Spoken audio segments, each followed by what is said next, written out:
অনেক ট্রাক্টর চালকের মুখে আমরা শুনি ট্রাক্টর লোড কম নেয়। এর পেছনে বিভিন্ন কারণ থাকতে পারে। আজ আমরা জানব 5টি সাধারণ কারণ এবং তাদের সমাধান। 1. রোটার ঠিকভাবে বসানো না থাকলে লোড কম নেয়। ডালাটি মাটি থেকে সামান্য উপরে রাখতে হবে। 2. রোটার যদি বেশি সামনে হেলে থাকে তবে সমস্যা হয়। সামান্য পিছনে হেলে থাকা ভালো। 3. রোটারের স্পিড ঠিক না হলে রেজাল্ট পাওয়া যায় না। 240 থেকে 270 স্পিড সবচেয়ে ভালো কাজ দেয়। 4. ফুয়েল লাইনে ব্লক থাকলে ইঞ্জিন ঠিকমতো তেল পায় না। পাইপ ও ফিল্টার চেক করুন।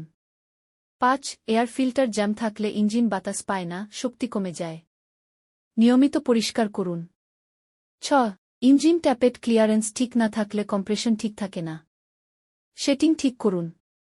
7. ডিকি লিভার ভুল পজিশনে থাকলে কাল্টিভেটর ঠিকমতো কাজ করবে না।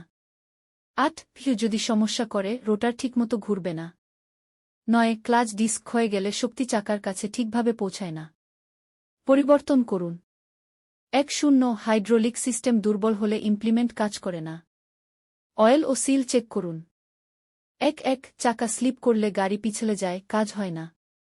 টায়ার ভালো রাখুন।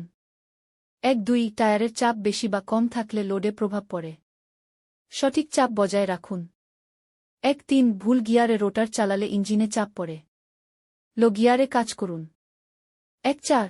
ট্র্যাক সেটিং ঠিক না থাকলে ভারসাম্য হারায়। চাকা সঠিক দূরত্বে রাখুন। 1. অতিরিক্ত গভীর চাষ একসাথে করলে লোড কমে যায়। পর্যায়ক্রমে গভীরতা বাড়ান। সবকিছু ঠিক থাকার পরও সমস্যা হলে একজন অভিজ্ঞ সার্ভিস এক্সপার্টের পরামর্শ নিন। মনে রাখবেন, আগে কারণ খুঁজে সমাধান করুন, তারপর বড় সিদ্ধান্ত নিন। ধন্যবাদ।